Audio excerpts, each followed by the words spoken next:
Bienvenue dans cette 7e vidéo. Nous sommes dans un décor exceptionnel que vous allez voir. Ce sont les ruines d'une abbaye du Moyen-Âge qui s'appelle l'abbaye d'Oujon, O-U-J-O-N. Nous sommes à 1100 mètres d'altitude, dans le Jura. L'objectif est de vous montrer que, sachant qu'il ne reste que les ruines, par contre, l'énergie qui a été travaillée à l'époque par les moines bâtisseurs n'a pas bougé. On va trouver un travail particulier qui a été fait au niveau de l'église, un travail particulier qui a été fait au niveau des cellules des moines. Donc l'objectif, c'est de vous montrer, avec les baguettes bien sûr, à la fois le fait qu'il n'y a pas de réseau Hartmann, et à la fois le fait que l'énergie est encore très forte. Voilà, je vous laisse découvrir le paysage qui justifierait une belle promenade.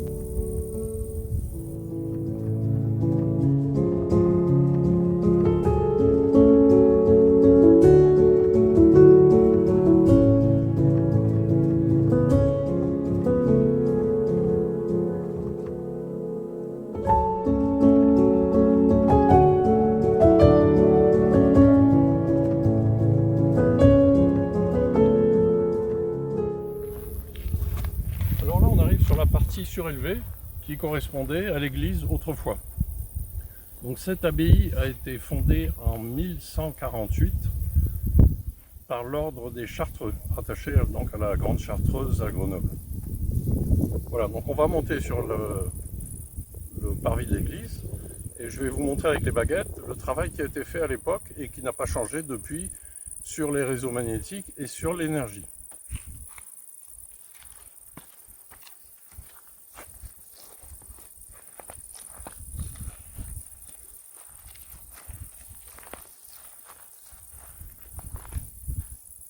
Voilà, donc nous sommes en plein au milieu de cette ancienne église, sur les fondations évidemment.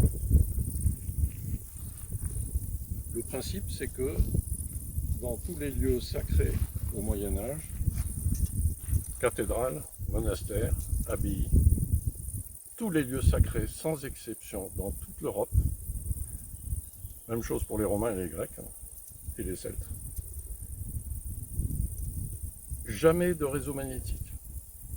La preuve, regardez. Je marche tout doucement exprès. Et je vais aller vers le bord extérieur des fondations de l'église. Et là, vous voyez, les baguettes s'ouvrent. Et en fait, c'est une résistance. Vous voyez, ce champ magnétique va freiner les baguettes. Et si je reviens en arrière, toute la surface de l'église, il n'y a absolument rien. Si je vais sur l'autre côté des fondations, je vais trouver la même résistance avec les baguettes, voilà, hop. Donc tous les champs magnétiques ont été écartés sur les parois extérieures. Maintenant, on va déterminer quelle est la partie la plus forte en énergie de cette église, qu'on appelle la partie sacrée.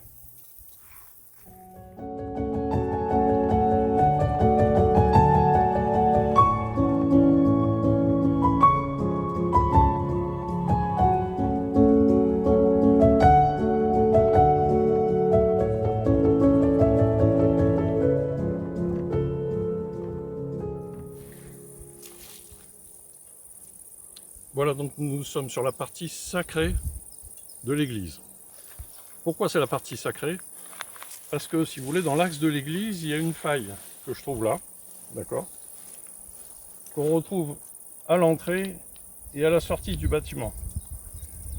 Et sur la partie sacrée, dans le sous-sol, tout au moins, je trouve un cours d'eau en travers, un deuxième cours d'eau, un troisième cours d'eau. Ça, c'est un schéma classique dans les lieux sacrés. Ces trois cours d'eau, je vais les retrouver de l'autre côté. Le premier, le deuxième et le troisième. Donc si je me mets sur la partie sacrée, regardez la baguette. Je ne vais pas vous donner de chiffres parce que les chiffres, chacun va les discuter à sa façon. Et puis il y a ceux qui ne savent pas de quoi il s'agit exactement. Donc on va juste demander quelle est l'énergie de l'endroit où je suis. Et regardez la baguette. Quelle est l'énergie de l'endroit où je suis? Quelle est l'énergie de l'endroit où je suis? Quelle est l'énergie de l'endroit où je suis? Je recommence. Quelle est l'énergie de l'endroit où je suis? Et la baguette, elle va directement à fond. Je me mets en dehors du croisement de ces cours d'eau et de ces failles. Je vous explique quand même que si l'énergie est positive, c'est parce qu'il y a un travail qui a été fait à l'origine, à la construction, au XIe siècle, au XIIe siècle, pardon. L'objectif, c'était que ces énergies violemment négatives soient inversées en polarité pour passer en énergie positive. C'est ce que les moines bâtisseurs ont fait dans tous les lieux sacrés, cathédrales, abbayes, etc. C'est ce que les Celtes, les Grecs, les Étrusques aussi ont fait.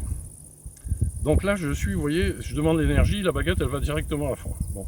Je me mets en dehors de cette partie sacrée, je me mets légèrement sur le côté, et je demande quelle est l'énergie. Regardez la baguette. Quelle est l'énergie de l'endroit où je suis? Quelle est l'énergie de l'endroit où je suis? Vous voyez, la baguette, elle n'a pas du tout la même réaction. Alors que là, c'est clairement beaucoup plus fort. Quelle est l'énergie de l'endroit où je suis? Quelle est l'énergie? Hop, la baguette va directement, très vite, au maximum. Après, les chiffres et les mesures, ça fait l'objet d'une autre vidéo. Mais sachez simplement que là, je suis dans une partie où l'énergie est tellement forte que si vous venez là, un jour où vous avez des douleurs, vous restez 10 minutes, un quart d'heure, pas plus, c'est pas la peine de rester plus, vous allez repartir, votre douleur, vous ne la sentirez plus. Quelle que soit la douleur, que ce soit des névralgies, des maux de ventre, des douleurs dorsales, etc. Ces énergies-là, au Moyen-Âge, c'était des énergies qui étaient destinées à soulager le peuple de leur douleur. Alors la religion s'ajoutait à ça en plus, bien sûr, c'est autre chose, un autre contexte en plus. Mais à la base, c'était quand même des lieux pour soulager les douleurs. Voilà, et ça, on retrouve ça partout. Donc là, on n'a plus rien, il ne reste que les ruines, mais l'énergie est intacte depuis le XIIe siècle. Voilà, c'est ça que je voulais vous démontrer surtout aujourd'hui. Après, on va aller voir une cellule de moines, et vous allez voir que dans les cellules, les moines n'ont pas de perturbation géologique, n'ont pas de perturbation au niveau des réseaux magnétiques. Les moines sont dans des cellules avec aussi également une très bonne énergie. Donc partout où ils allaient dans ces bâtiments, partout l'énergie a été travaillée et ces personnes-là vivaient dans des lieux de très hautes énergies. Et quand on vit dans des lieux de très hautes énergies, bien automatiquement on accède plus facilement au spirituel, avec moins de douleur, je dirais. Voilà, nous allons passer maintenant dans les cellules des moines, ou ce qu'il en reste. Donc nous voici sur la partie qui concerne les cellules des moines. Nous sommes sur les fondations de ces anciennes cellules.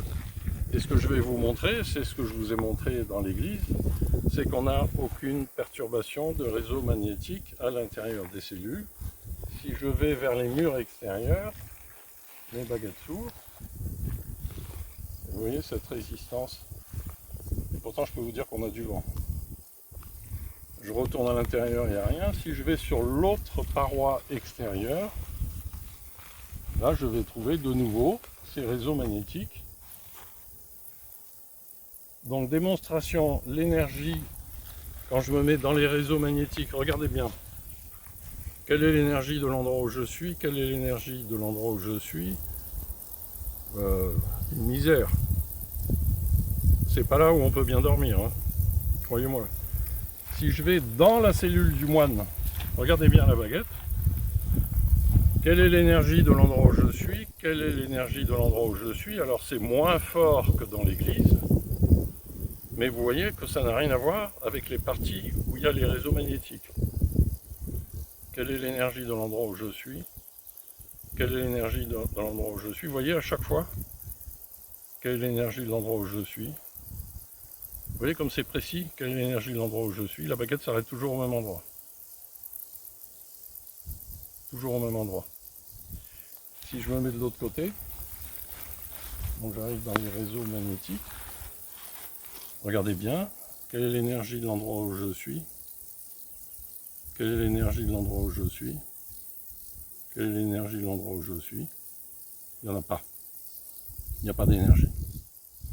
Donc en fait le but c'était de préserver à la fois la qualité du sommeil, parce que je crois que, enfin je ne connais pas très bien la règle des Chartreux, mais je pense qu'ils avaient une messe à 6 h du matin, je crois qu'ils étaient debout à 5 h, quelque chose comme ça, 365 jours par an, et ils se couchaient relativement tard aussi, je crois que c'est 22 h ou 23 h il me semble, donc ils dormaient pas beaucoup.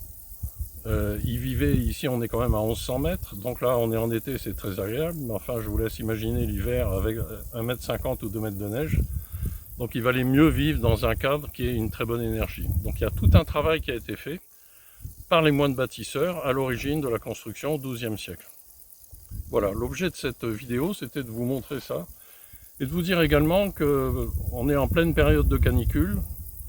Et il faut que vous sachiez une chose, c'est que quand on est en période de canicule, si vous êtes dans une pièce où il n'y a pas de réseau magnétique, l'air circule beaucoup mieux.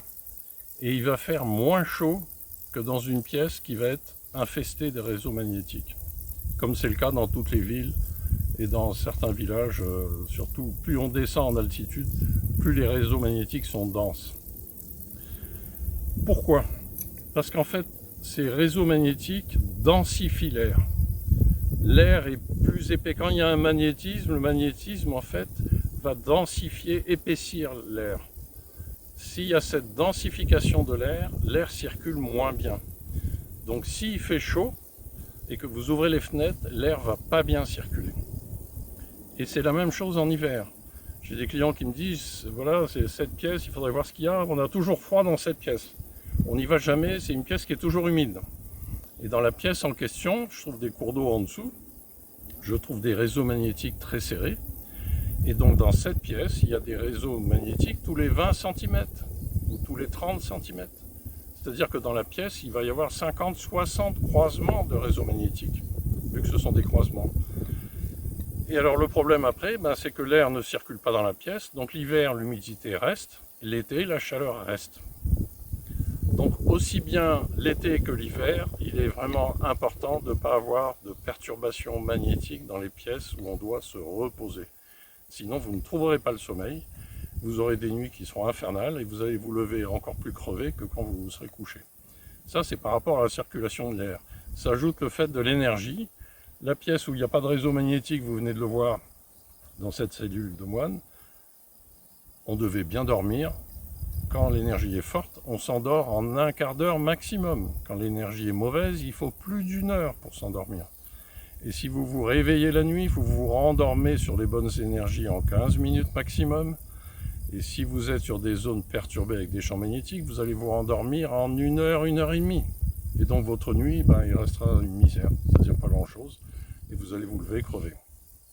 Voilà, donc à la fois le problème de la circulation de l'air, le problème de pouvoir rafraîchir la pièce l'été, la réchauffer l'hiver, et le problème de la récupération par rapport au corps humain de l'énergie, qui est la base en fait du travail qui a été fait dans tous ces lieux sacrés et que j'essaie de faire aujourd'hui dans notre monde actuel. Voilà, en vous remerciant et au plaisir de vous retrouver pour une nouvelle vidéo.